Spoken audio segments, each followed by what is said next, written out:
नमस्कार, आप देख रहे हैं सिटी पोस्ट लाइव और मैं हूं आपके साथ हर्षिता प्रताप सिंह। केंद्रीय मंत्री जीतन राम मांझी और केंद्रीय मंत्री चिराग पासवान के बीच पिछले कुछ वक्त से जो अनबन चल रही है उसके बारे में सभी जानते हैं, लेकिन अब ऐसा लग रहा है जीतन राम मांझी चिराग पासवान की जान लेने पर तुले हुए हैं। जी हां, ऐसा हम नहीं कह रहे। दरअसल जीतन राम मांझी ने सोशल मीडिया पर एक पोस्ट किया है और उस पोस्ट को पढ़कर सुनकर ऐसा लगता है जैसे अब जीतन राम मांझी चिराग पासवान के जान के पीछे ही पड़ गए हैं। क्या पूरा मामला है, इस पोस्ट के क्या मायने निकलकर सामने आ रहे थे, इस पर चर्चा करने के लिए मेरे साथ वरिष्ठ पत्रकार दीपक शर्मा जी मौजूद है। दीपक जी, चिराग पासवान जीतन राम मांझी के बीच पिछले कुछ वक्त से अनबन चल रही है, लेकिन अब मर जाने की सलाह देते नजर आए हैं चिराग पासवान को जीतन राम मांझी। जीतन राम मांझी ने इशारों में कह दिया है कि हुआ यह था कि सत्य नाम का एक यूज़र है जिसने एक खुला पत्र लिखा चिराग पासवान को और पत्र लिखकर पूछा कुछ सवाल। अब उस पत्र को जीतन राम मांझी, केंद्रीय कैबिनेट मंत्री जीतन राम मांझी ने रीपोस्ट किया है और रीपोस्ट करते हुए कमेंट भी लिखा है अपना। यह लिखते हुए रिपोस्ट किया है कि बिहार और बिहारियत के लिए कुछ न करने से अच्छा मर जाना है। अब जीतन राम मांझी ने जो लिखा है उससे साफ है कि जीतन राम मांझी का खुद मरने का कोई इरादा नहीं है। निश्चित रूप से जीतन राम मांझी अपने इस पोस्ट से चिराग की जान के पीछे ही पड़े हुए हैं। उन्होंने साफ साफ यह संकेत दे दिया है कि अगर चिराग पासवान कुछ नहीं करते हैं तो उनको मर ही जाना चाहिए। तो अब सोचिए कि बात कहाँ तक आ गई। अभी तक बात आ रही थी कि चिराग पासवान से जीतन राम मांझी नाराज हैं क्योंकि इमामगंज में जब दीपा मांझी उनकी बहू चुनाव लड़ रही थी, उपचुनाव, उस समय वहाँ अच्छे खासे लगभग 25,000 पासवान मतदाता हैं इमामगंज में। लेकिन बार बार अनुरोध करने के बावजूद, एनडीए के घटक दल होने के बावजूद चिराग पासवान, लोजपा आर के सुप्रीमो और केंद्रीय कैबिनेट मंत्री वहाँ प्रचार के लिए नहीं जाते हैं। और यह बात उस समय भी उठी थी कि चिराग पासवान सेलेक्टिव होकर प्रचार करते हैं। यह खुन्नस तभी की है और अब समय समय पर यह बाहर आ रही है। आज जिस तरीके से देखिए, दोनों एनडीए में हैं, दोनों को साथ चुनाव लड़ना है, एक दूसरे के लिए वोट मांगना है, और अगर जीतन राम मांझी मरने की सलाह दे रहे हैं चिराग पासवान को, तो ये खतरनाक सिर्फ इसका चिराग पासवान की पार्टी और हम जीतन राम मांझी की पार्टी के बीच का ही मामला नहीं है। इसका प्रभाव तो पूरे एनडीए पर पड़ेगा, एनडीए की एकता पर पड़ेगा। इस पर पड़ेगा कि चुनाव में एनडीए के घटक दल आपस में कितना मिलजुल कर चुनाव लड़ रहा है। जी, ये एक बड़ा सवाल होगा क्योंकि केवल जीतन राम मांझी या चिराग पासवान के बीच की लड़ाई नहीं है। दोनों बड़े नेता हैं, केंद्रीय मंत्री हैं और बिहार की राजनीति में दोनों बड़े चेहरे हैं। ऐसे में क्या ये लड़ाई इसलिए भी है कि इस साल चुनाव है, किसे कितनी ज्यादा सीटें मिलती हैं, एनडीए में किसे कितनी बड़ी अहमियत मिलती है? इस पर हम लोग बाद में बात करेंगे। पहले हम लोग समझते हैं कि ये पूरा मामला क्या है। पूरा मामला यह है कि सत्य नाम का एक यूजर है, उसने एक खुला पत्र लिखा सोशल मीडिया पर केंद्रीय मंत्री चिराग पासवान के लिए, और उन्होंने नीतीश मिश्रा और जीतन राम मांझी की काफ़ी तारीफ की। कहा कि जीतन राम मांझी और नीतीश मिश्रा काफ़ी काम कर रहे हैं और इससे बिहार और बिहार के लोगों को फ़ायदा हो रहा है। सत्य नाम के यूजर ने जीतन राम मांझी और नीतीश मिश्रा की तारीफ करते हुए पूछा केंद्रीय कैबिनेट मंत्री चिराग पासवान से कि आप बताइए कि आपने बिहार के लिए क्या किया। आप केंद्रीय कैबिनेट मंत्री हैं, खाद्य प्रसंस्करण विभाग है आपका, तो आपने बिहार और बिहारियत के लिए क्या किया, बिहार के लोगों के लिए क्या किया, इसकी जानकारी अगर जिस तरह से जीतन राम मांझी और नीतीश मिश्रा देते हैं उस तरह से अगर आप भी देंगे तो हम लोगों को बहुत खुशी होगी।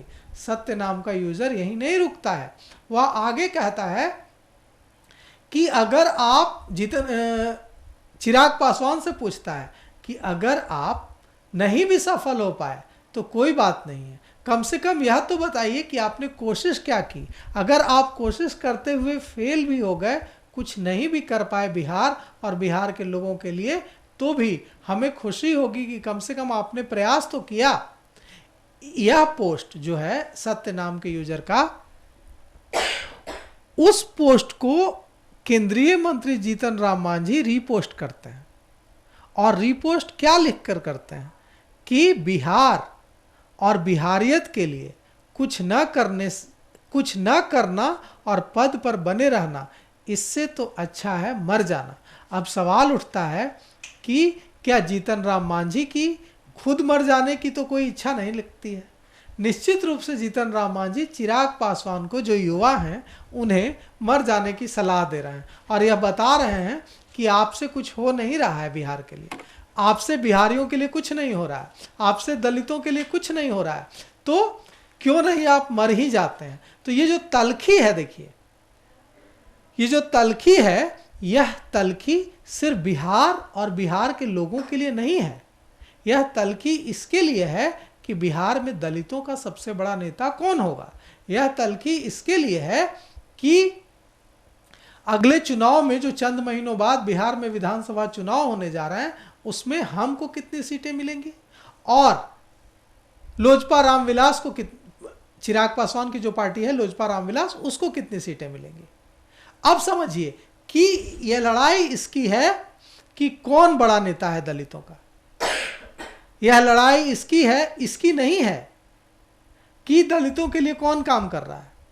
यह लड़ाई इसकी है कि दलितों का कौन बड़ा नेता है।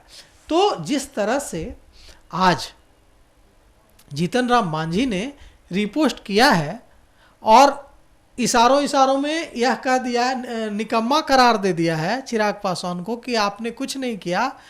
दोनों उसी सरकार में मंत्री हैं। जिस मोदी सरकार में चिराग पासवान कैबिनेट मंत्री हैं, उसी मोदी सरकार में जीतन राम मांझी भी कैबिनेट मंत्री हैं। अब मोदी सरकार के लिए भी कितनी दुविधा की स्थिति है कि मोदी सरकार का एक मंत्री जो उसी राज्य से आता है, दूसरे कैबिनेट मंत्री के पूरे कामकाज पर सवाल उठा रहा है और मर जाने तक की सलाह इशारों में दे डाल रहा है। अब आते हैं आपके सवाल पर। आपका सवाल क्या था?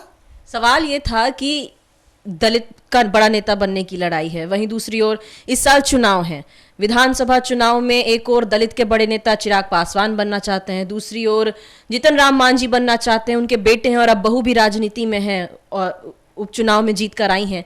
ऐसे में बड़ा नुकसान तो हो रहा है एनडीए को एक और, दूसरी ओर लड़ाई ये भी हो सकती है किससे ज्यादा अहमियत मिले एनडीए में, किससे ज्यादा सीटें मिले। बिल्कुल, एकदम आपने सही कहा, उसी की लड़ाई है। एनडीए में किसे ज्यादा अहमियत मिलेगी, उसी की लड़ाई है। अब देखिए, यह बात यहीं तो नहीं रुकेगी। अब जो है, पहले ही इमामगंज में जीतन राम मांझी की जब बहू दीपा मांझी चुनाव लड़ रही थी, उस समय जब नहीं गए चिराग पासवान प्रचार करने के लिए, और वहाँ अच्छे खासे पासवान मतदाता हैं 24,000 के आसपास, तो उसी समय से खुन्नस है। अब जो है, क्या इस पर पलटवार नहीं करेंगे? बिल्कुल पलटवार करेंगे। चिराग पासवान और चिराग पासवान के जो समर्थक हैं वो पलटवार करेंगे।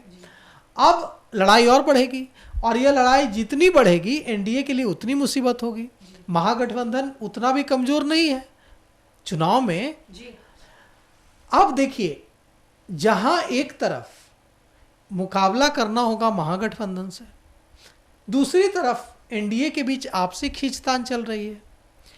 हाँ, जैसा कि हम लोग जानते हैं, कुछ समय पहले जीतन राम मांझी ने किस तरह से आक्रामक तेवर दिखाते हुए कह दिया था कि चुनाव में दिखा देंगे, हमारी अहमियत नहीं समझी जा रही है, चुनाव में औकात बता देंगे, हमारे पास 70 से 80 लाख हमारे मुसहर समाज के मतदाता हैं, वो भी इस बार गोलबंद हैं।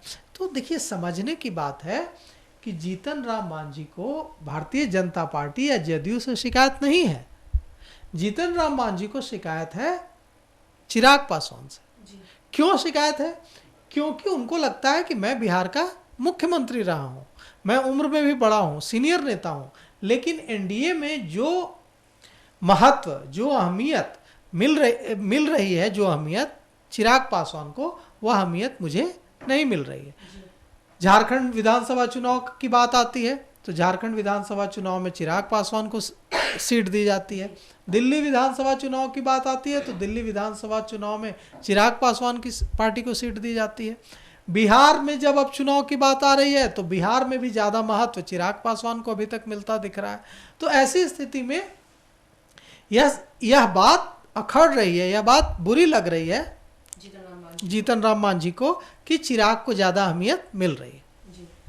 चलिए, जीतन राम मांझी को बुरा लग रहा है कि एक युवा नेता जो उनके बाद आए, चिराग पासवान, उन्हें उनसे ज़्यादा अहमियत मिल रही है कहीं ना कहीं, और तनाव साफ तौर पर दोनों नेताओं के बीच पिछले कुछ वक्त से नजर आ रहा है। ये उसी वक्त शुरू हो गया था जब उपचुनाव हुए थे और जीतन राम मांझी की बहू दीपा मांझी के लिए प्रचार करने चिराग पासवान नहीं पहुंचे थे। तभी से एक तरीके से तू तू मैं अनबन का जो सिलसिला है वो जारी है। यहां तक तो ठीक था, लेकिन अब एनडीए की टेंशन बढ़ सकती है क्योंकि एनडीए के एक नेता दूसरे नेता को मर जाने की सलाह दे रहे हैं। अब ऐसे में एनडीए की क्या प्रतिक्रिया होती है, दोनों के बीच क्या सुलह हो पाती है या नहीं, ये देखने वाली बात होगी। इस खबर को लेकर आपकी क्या राय है, हमें कमेंट बॉक्स के जरिए जरूर बताइएगा। फिलहाल इस खबर में इतना ही। आप आगे की खबरों के लिए देखते रहिए सिटी पोस्ट लाइव। धन्यवाद।